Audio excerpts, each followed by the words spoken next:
Buying in the wrong area is one of the most costliest mistakes you'll ever make. But after buying hundreds of properties for investors across the UK, I've learned which areas make money and which ones don't. So in this video, I'm going to show you the 5 worst places to buy, why you should avoid them, and how to spot these bad areas before you waste your money. First off, let me show you a place that used to be the hotspot for property investors, but now it's just a money trap. At its peak, the city was the third most visited in the UK, attracting over 20 million visitors a year. But fast forward to today, it now has 8 of the top 10 most deprived neighbourhoods in England. Even MPs have raised concerns in Parliament about poor rental standards in the city, with damp, mould and overcrowding being common. So to tackle the problem, the council now requires licenses for investment properties in 8 areas within this city, covering 11,000 homes. So if you're thinking about buying in this area, you're going to have extra costs and checks before you even rent your property out. But there's another problem. According to the Land Registry, over the last 5 years, the growth in this city has been less than 10%, making it one of the lowest in the region. And it's a shame because growing up as a family, we used to go there every summer. It was part of my childhood. But I went back a couple of years ago. It honestly felt like time had stood still, and that decline has affected the property market as well. The place I'm talking about is Blackpool. Now, yields in Blackpool, they look strong on paper,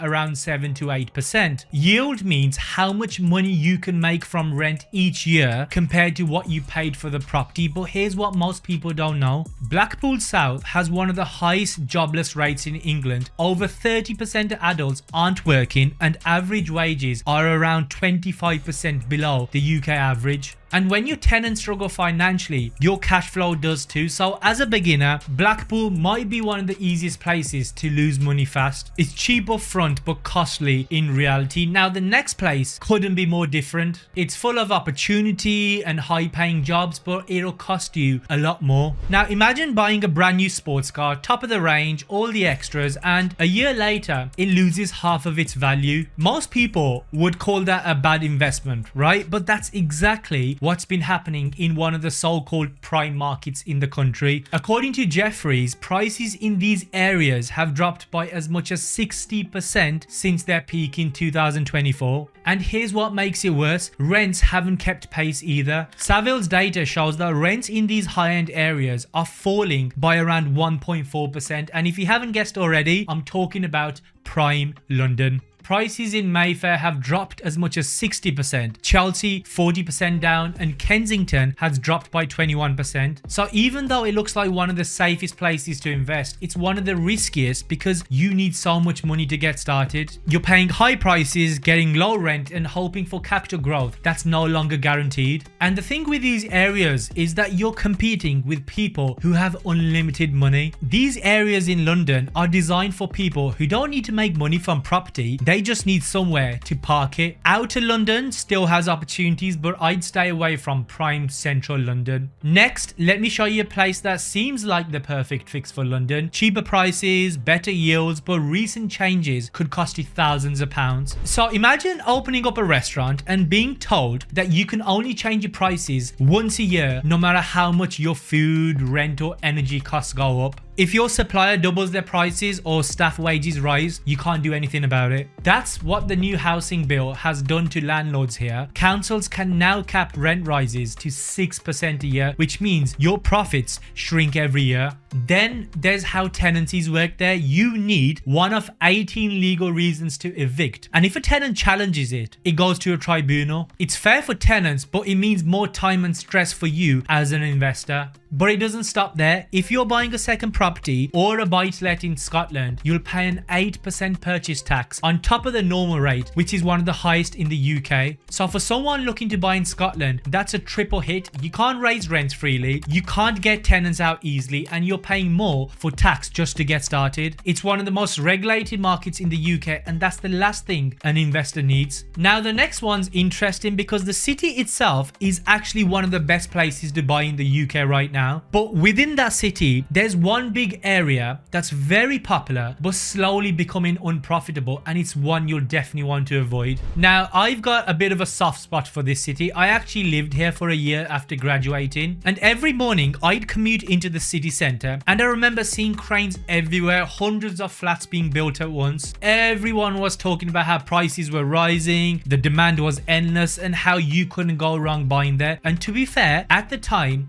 they were right. But now, in the Hometrack 2025 report, listings for flats within this area are up 14%, while house listings are only up 5%. Developers have flooded the market with new apartments here that look great, but they're not giving the returns they're used to. And because of that reason, yields have dropped below 5%. And when you add rising service charges, ground rents, and management fees, most landlords are barely breaking even now. The area I'm talking about is Manchester city centre. I've even spoken to a few investors who bought properties in the city centre. Now they can't rent them out for what they expected, and they can't sell them for what they paid either. If you want better value, just look outside Manchester city centre, areas like Salford, Fallowfield and Stockport. You'll still benefit from Manchester's growth, but get lower prices, higher yields and less competition. So if you're looking to get your next deal right, the next city will show you why having a great reputation alone doesn't mean you're going to make money.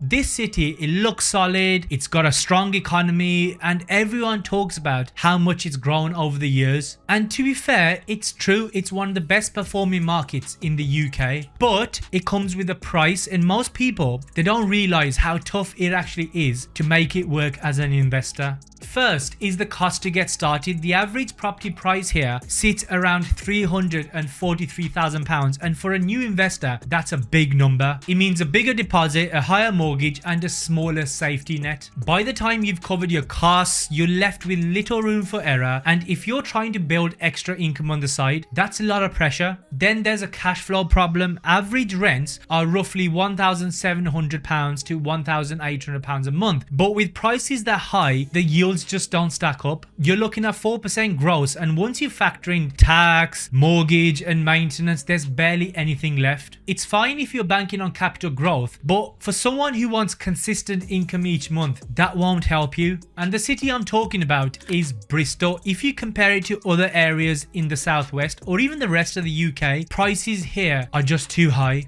Now, don't get me wrong, it's a great place to live, strong jobs, great universities, great lifestyle, but as an investor, it's getting harder every year to make the numbers work. So those are the 5 areas to avoid, but how do you spot these kind of areas before you waste a single pound? Here's a simple 4-step checklist that you can start using today. First, check the demand. Go on Rightmove. If there are tons of the same properties sitting unsold or unrented for a while, that's a red flag. High supply, low demand means poor returns. Then number 2 is check the local economy. Google the area's name, jobs and wages. If average wages are low or many people are out of work, rents will always be harder to collect. Next is check the yield. You can quickly work this out by getting the monthly rent, times it by 12 and then divide it by the purchase price. This will give you the yield, and if it's under 5%, you'll want to avoid. And the final one is to check the council rules. Google the area's name and selective licensing HMO rules. If there's loads of licenses or fees pop up, expect extra cost and admin, and it's not investor friendly. If you do those 4 checks before you buy, you'll avoid 90% of the mistakes beginners make and save yourself thousands in the process. Now that you know which areas to avoid and how to spot these bad areas, there are some new changes coming that could turn even a good area into a bad deal. In this next video, I'll show you how to plan for those changes, so I'll see you over there.